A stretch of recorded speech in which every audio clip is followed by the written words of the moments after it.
Okay, well, my name is AlexeiBazavov. I hold a joint appointment between the Department of Computational Math, Science and Engineering and Department of Physics.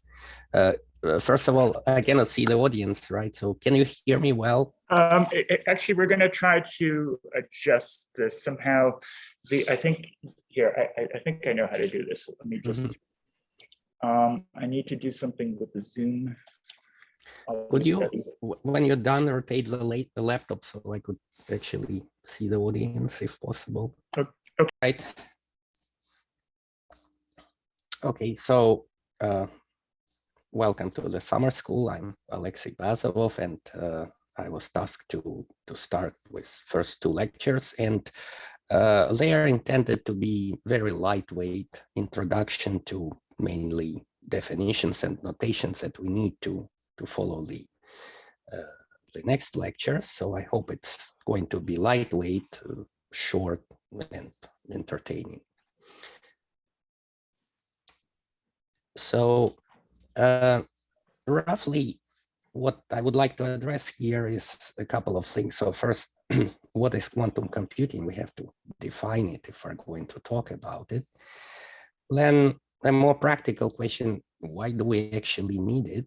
And we, I mean, generally, physics audience, especially nuclear physics or quantum field theory and related areas.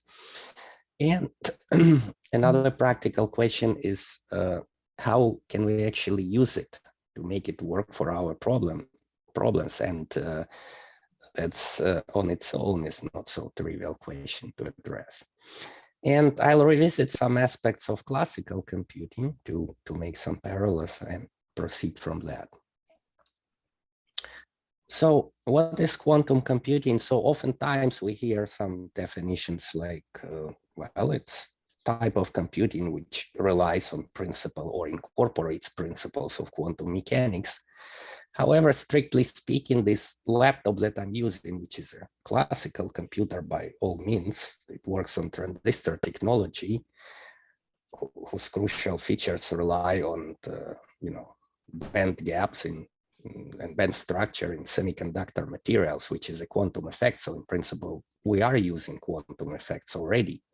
However, what we really need is a different model for computing. So in other words, I would define quantum computing as a type of computing where the programming model follows principles of quantum mechanics. And by programming model, we can loosely mean what are the instructions and how they get executed.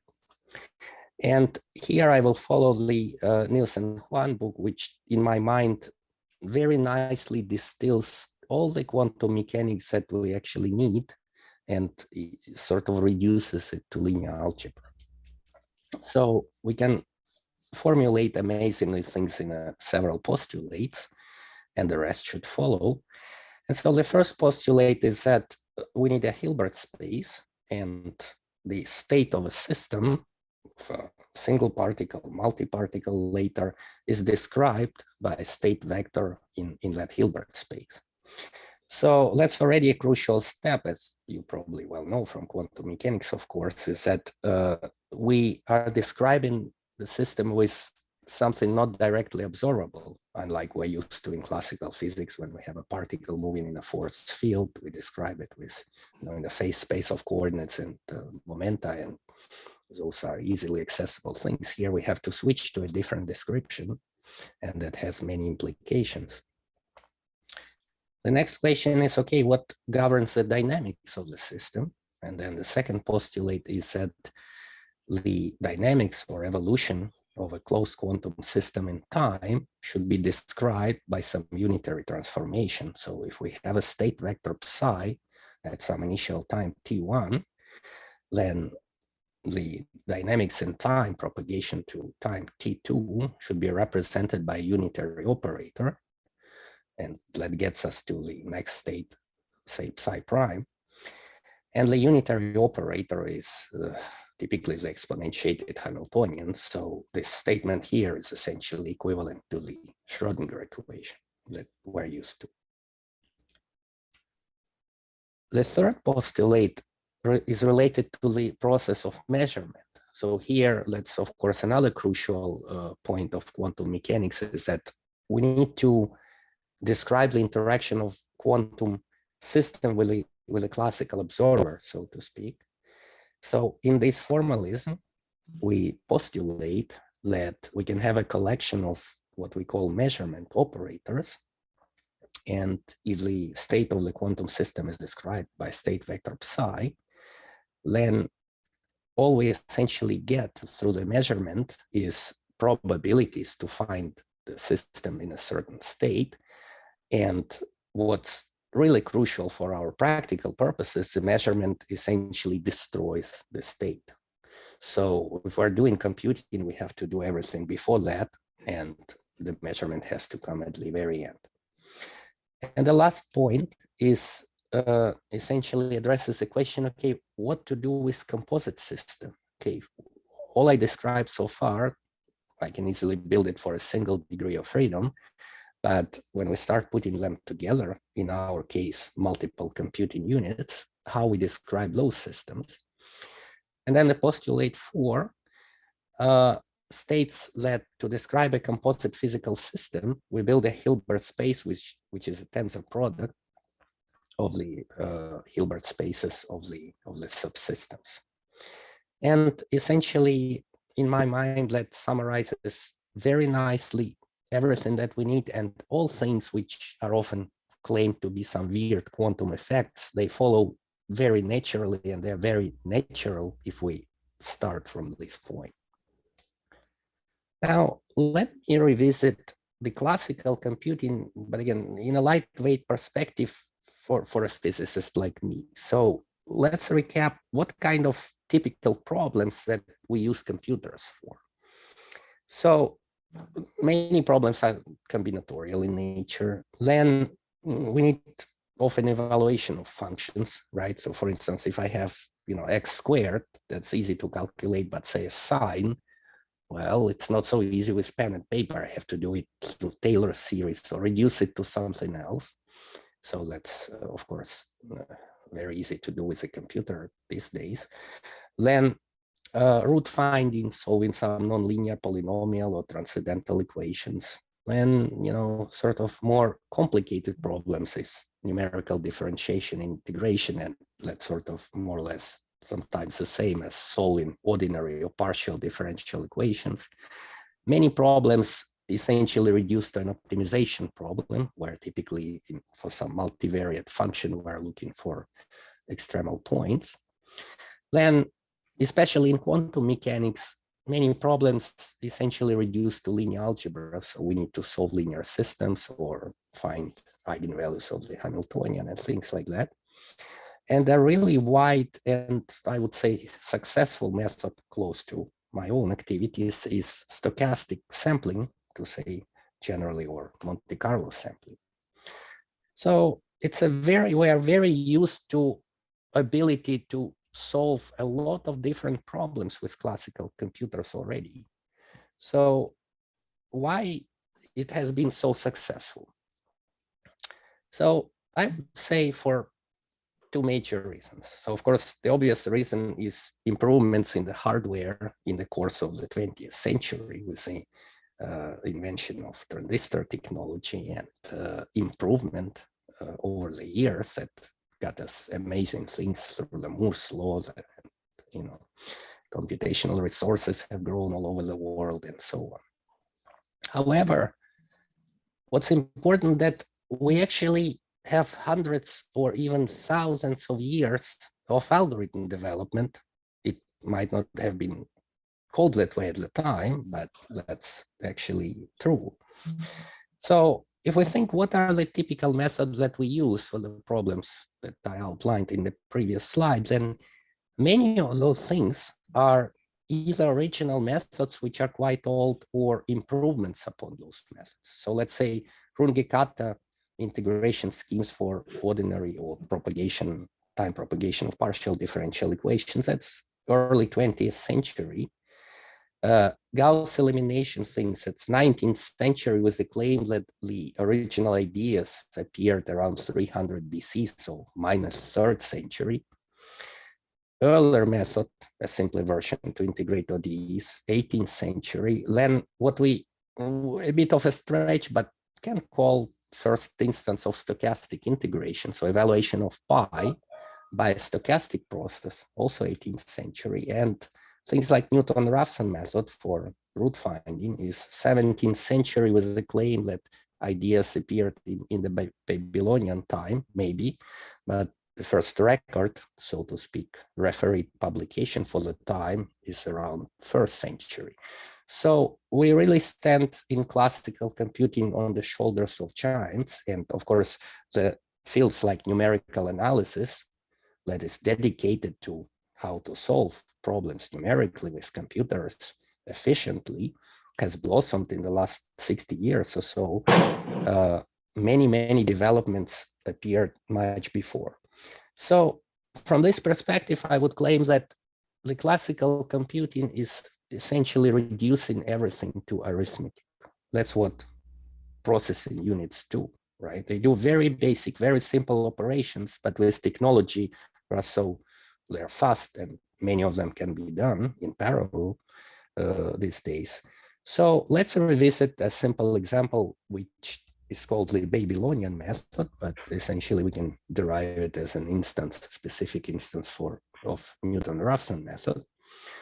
So essentially, let's say we would like to get a square root of some number, let's say 2 in the example that follows. And okay, square root, it's not as simple as doing arithmetic, right? So I could crunch numbers with abacus, without a computer and do all the basic operations, but it would take time. What to do with square roots? So, well, what we're actually doing, we're trying to find the root of this polynomial equation. Okay, there could be multiples of them. So let's say we stay with a positive branch. And a simple idea, which also illustrates the concept of other methods, would be to do it through some recursive process where we start our iteration and say, well, we have to start somewhere. So let's start with the number itself. And then the next iteration is a function of the previous one, which involves only basic arithmetic operations. And it's not a coincidence that many methods that we use are of some sort of iterative nature. We don't want to get an exact solution or the exact solution, but rather get approximate solution with reasonable precision fast. Okay, so let's say we program that.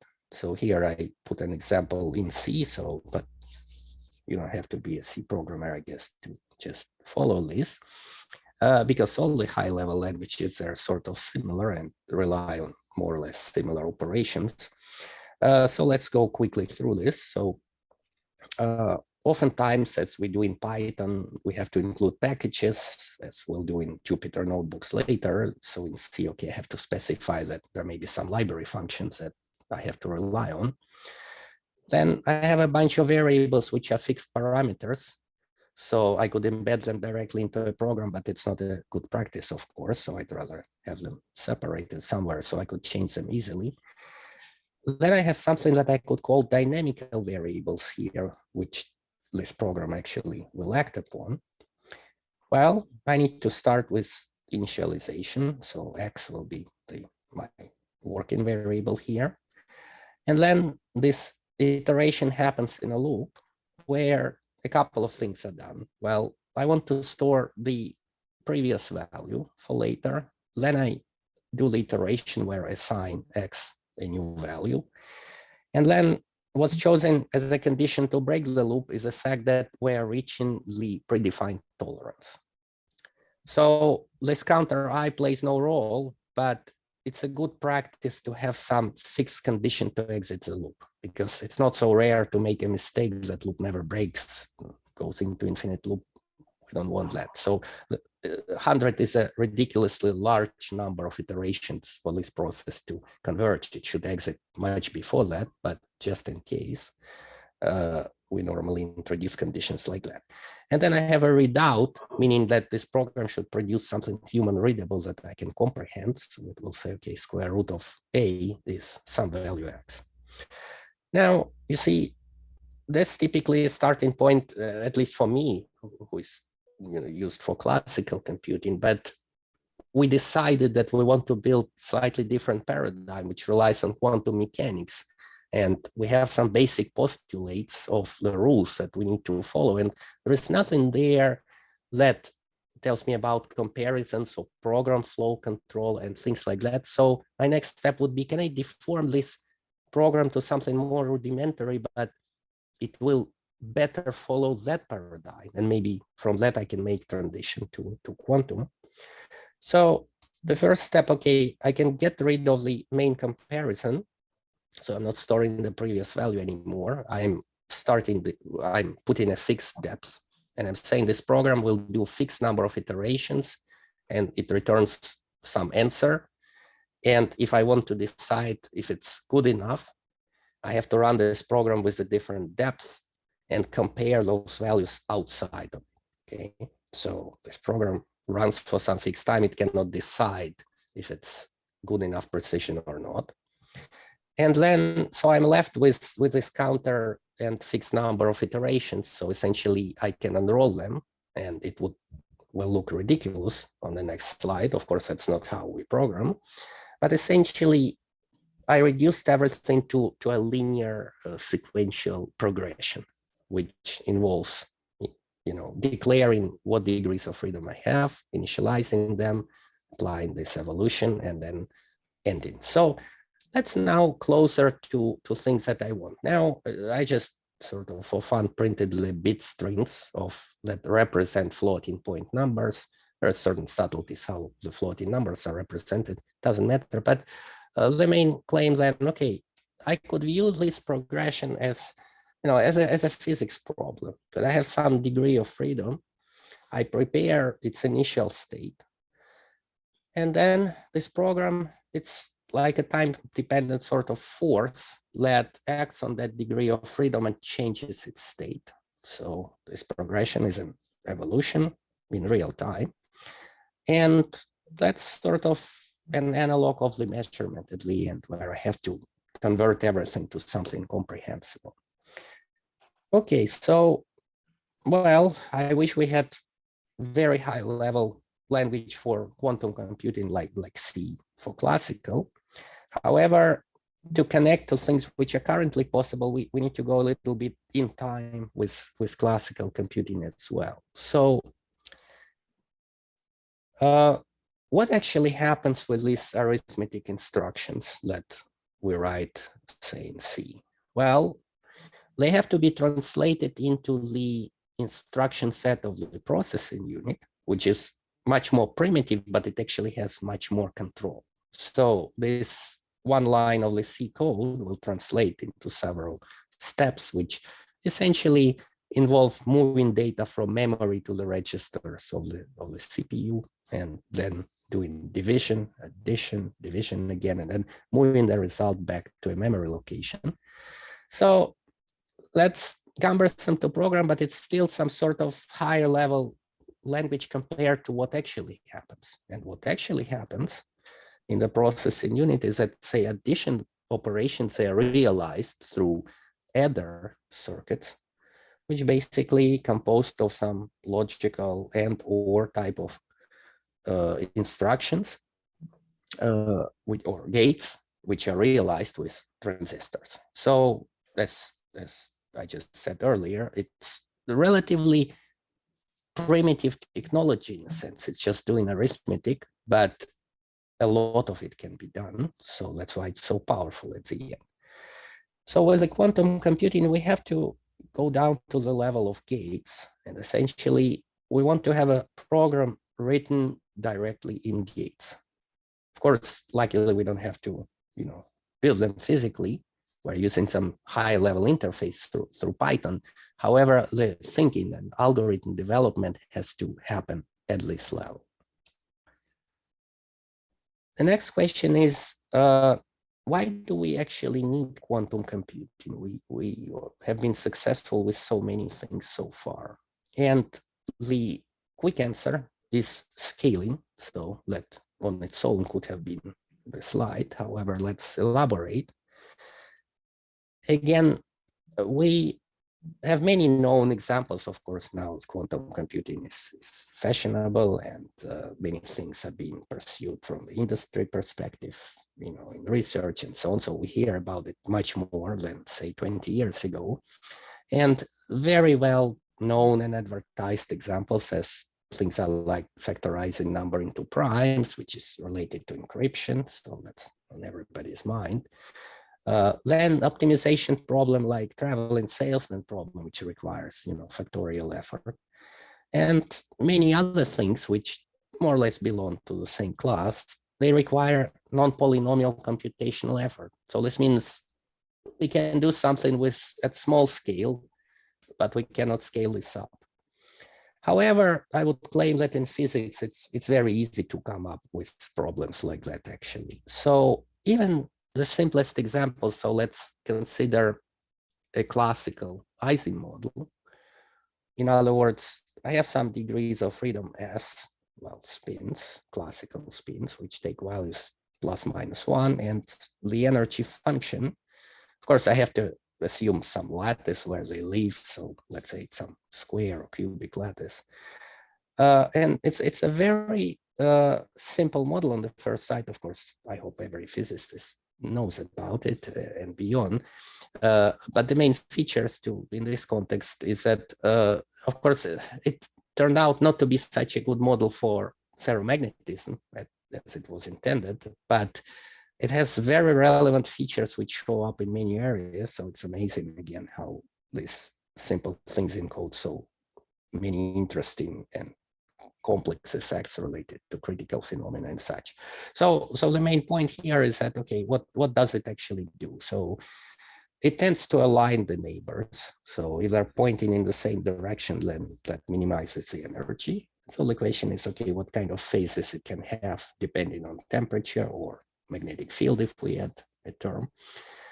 Then in statistical descriptions, essentially everything's encoded in a partition function. So let's ask a question, okay, what if we want to solve this problem exactly?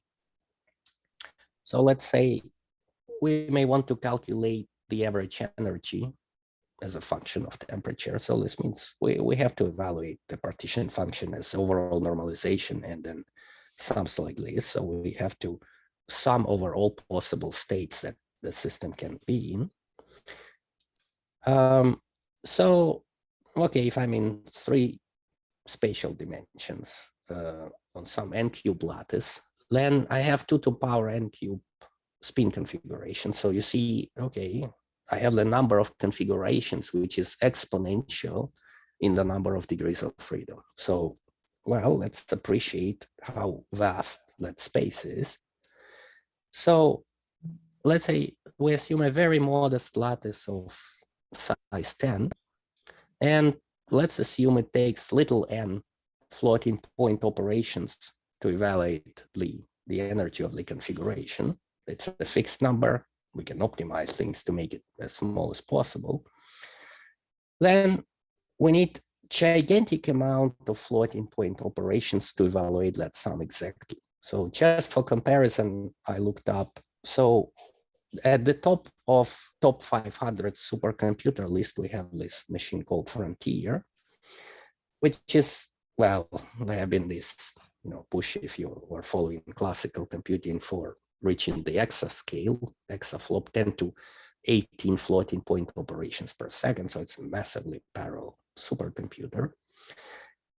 But it will take enormous number of seconds to evaluate the exact solution, which is, beyond the age of the universe, because it's a gigantic phase space. However, as you well know, we know quite well about the Ising model and even more complicated models, because again, at first sight, it's an exponentially hard problem, but we have to define what we mean by solving things. And often we are happy with an approximate solution. We don't need to know this exact energy up to infinite number of digits. We're happy to know it up to, say, 3, 4 significant digits.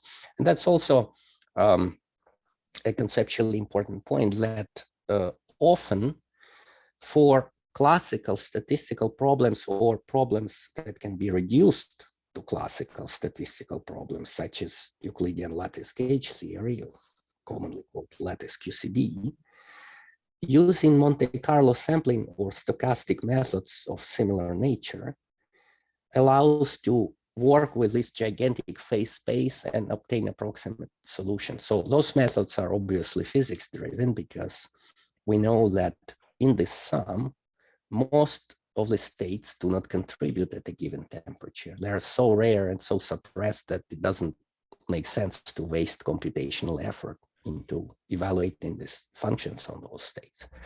Of course, the subtlety, how we build a sampling process that would visit the most important states. So this means sometimes we have, on first sight, exponentially hard problems, but they're solvable.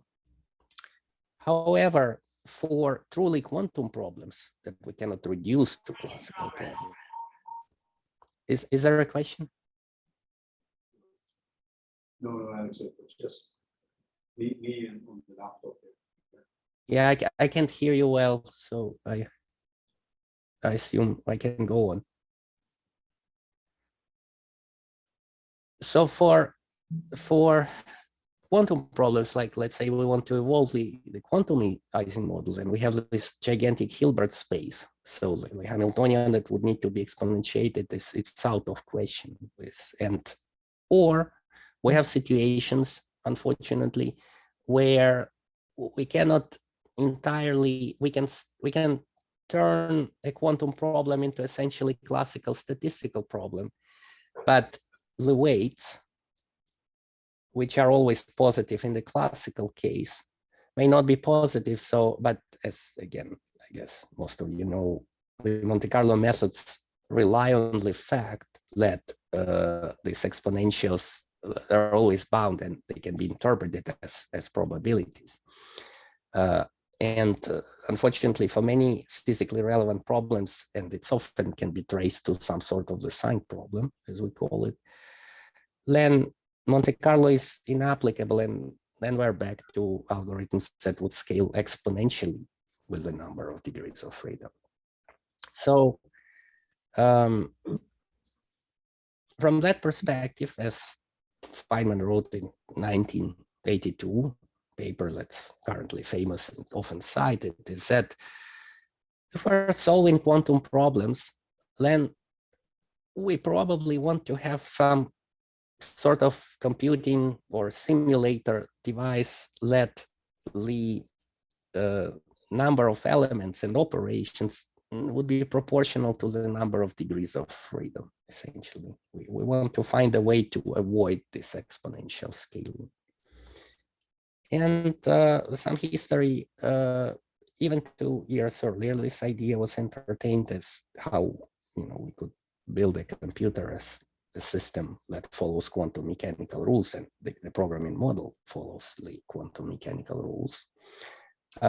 Then this paper of Feynman, essentially, the question that was posed there is, can a universal quantum simulator in that language or computer be built? And the answer was found to be yes. In a paper by Seth Lloyd, and of course there have been many more developments in quantum information science on what things may be possible with quantum computers, and there's a number of algorithms of maybe not of immediate practical use, but that demonstrate situations where we can actually use the quantum effects. So the next question, loosely sort of, okay, how we can make it work, because we have to rely on the rules of quantum mechanics, and we have to think in terms of some primitive gate operations on our quantum mechanical degrees of freedom. So for this, I have some more math heavy part. However, it's important because often to design algorithms, we have to derive various identities, understand what to do with Pauli matrices. So I hope this is just a refresher for most of you. So just to make sure we are all on the same page, we have to operate with the Hilbert space or state space of the system. And so we start with definitions. So if we have a complex vector space, essentially a set of elements that we call vectors, which basically has several operations, additions, which takes 2 elements from that space and produces a result layer. negation operation, okay, multiplication by a scalar, and a special element 0. And those operations and 0 satisfy our sort of more or less usual, most of them, arithmetic rules, right? So we need commutativity and associativity of the addition. 0 is a special element, adding it doesn't do anything, and it also means that every vector has an inverse. Scalar multiplication has a special unit element, which typically we denote 1, meaning that it doesn't change the vector.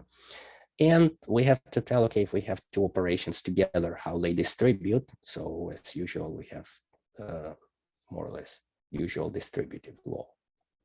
Okay, so that's our starting point. That's where our degrees of freedom live.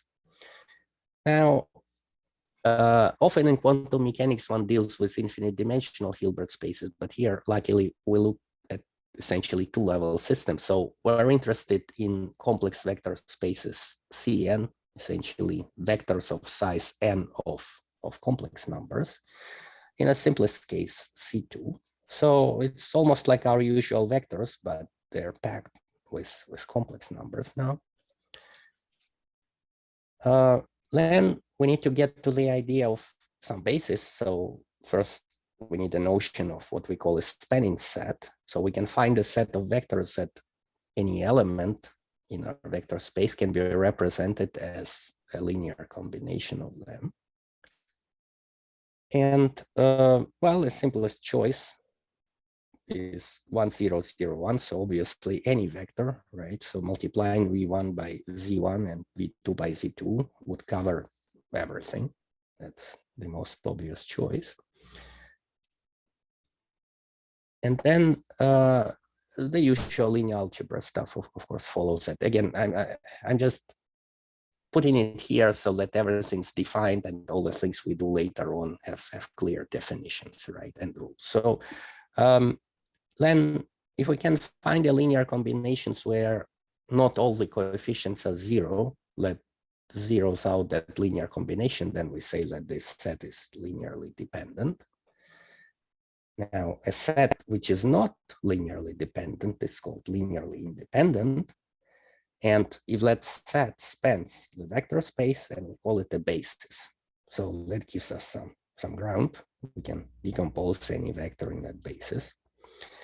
And the number of elements is a dimension of V. And as advertised, luckily, we don't have complications of infinite dimensional Hilbert spaces here, because where we typically have some qubits they have to be defined later, two-level systems, and we have finite number of them typically. Now, let's sort of cover, that's how I'm going to deal with the degrees of freedom. So I have a state space, which I don't have immediate access to. I have to measure sometime at the end. Now I have to build operations on these degrees of freedom. So I need a notion of an operator, essentially a function which maps one complex vector space into another, or maybe on itself. And the claim is it's a function which is a linear operator, is a function which is linear in its inputs, meaning that normally we write things in function notation, that A, parenthesis and its argument, and we require linearity. But of course, in physics, we never write this parenthesis. We simply write, okay, operator A is acting on the state vector V. And of course, this notation allows for much easier manipulations that we're used to from quantum mechanics. Then this portion essentially, the next claim that in this finite dimensional vector spaces, essentially there is no distinction between an operator and a matrix, because a matrix obviously acts as an operator.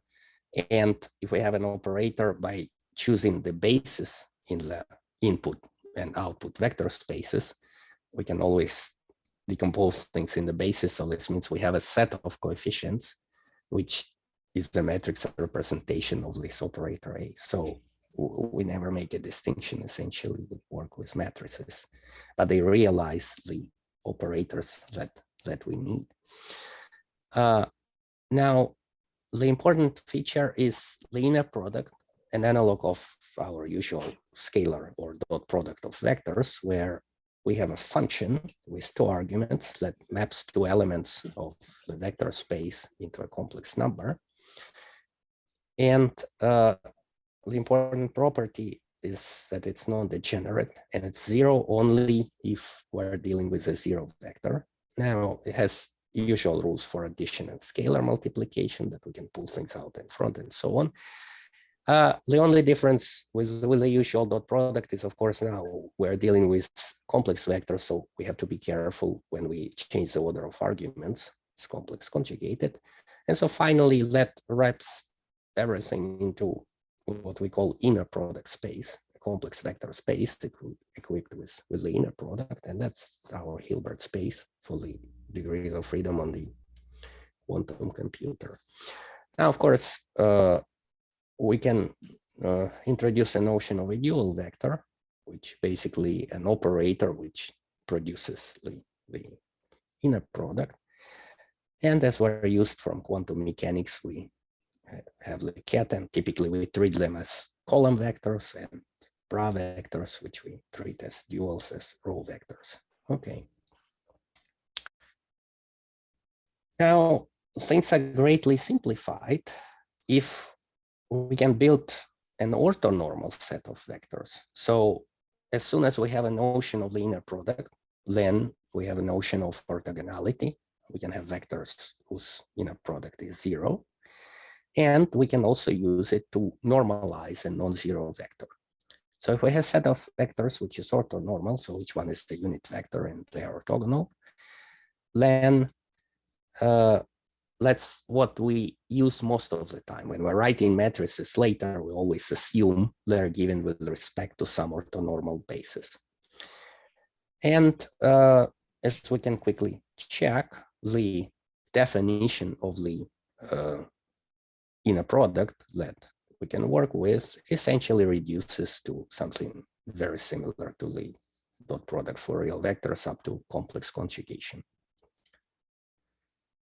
Now, another feature that's one of the last ones, which is important for manipulating the gates and formulas with gates, is the outer product representation, where we can define an operator actually, which can act in space V and map the result into from input to output vector space. And for any orthonormal basis, it satisfies the completeness relation, or so resolution of identity that will rely often in physics to derive things. Okay.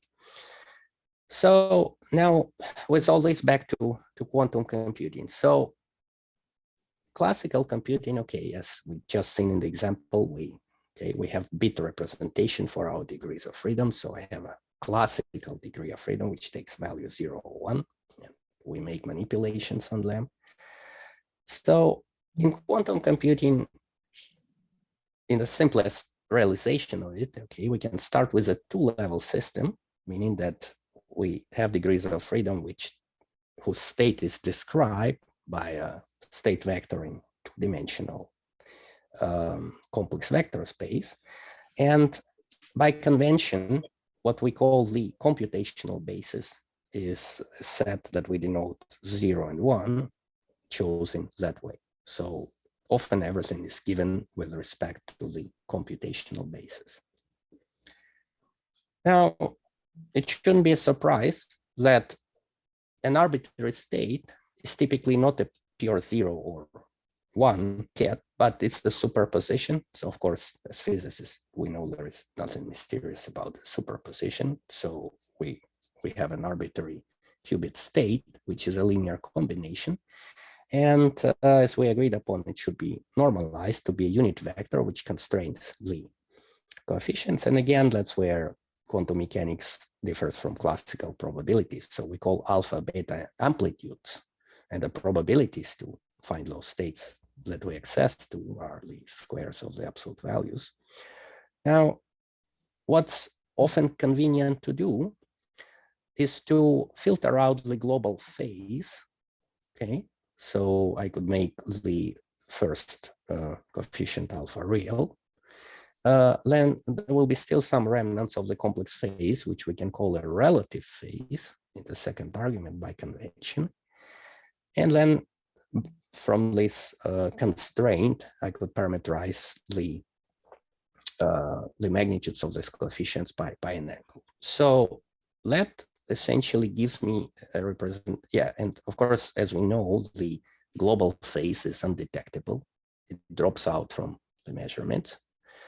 So we can drop the global phase, and then we can treat these angles theta and phi as spherical angles. So we can build a visual representation of the qubit state, right, as a vector on three-dimensional sphere, which we call Bloch sphere, right, where state, say, 0 would correspond to arrow up, North Pole, and state 1, South Pole, and then any other state is to some arbitrary location. Okay. So I guess I'm at the end of the lecture 1. So I suggest we can take, say, 15-minute break and resume at 9:40. Where I follow more with, definitions and some examples from the Qiskit code. So are there any questions, and is it meaningful for me to try to answer, or maybe my colleagues in the audience? Or everything is so easy that there's nothing to talk about? There's a question in the back, Alexei. Maybe you could just raise it. Can you hear, Alexei? Well, not very well, so somebody in front would have to narrate. If you could come on. Okay. We could probably stop the recording, so we have the lecture and the rest separately. I can stop the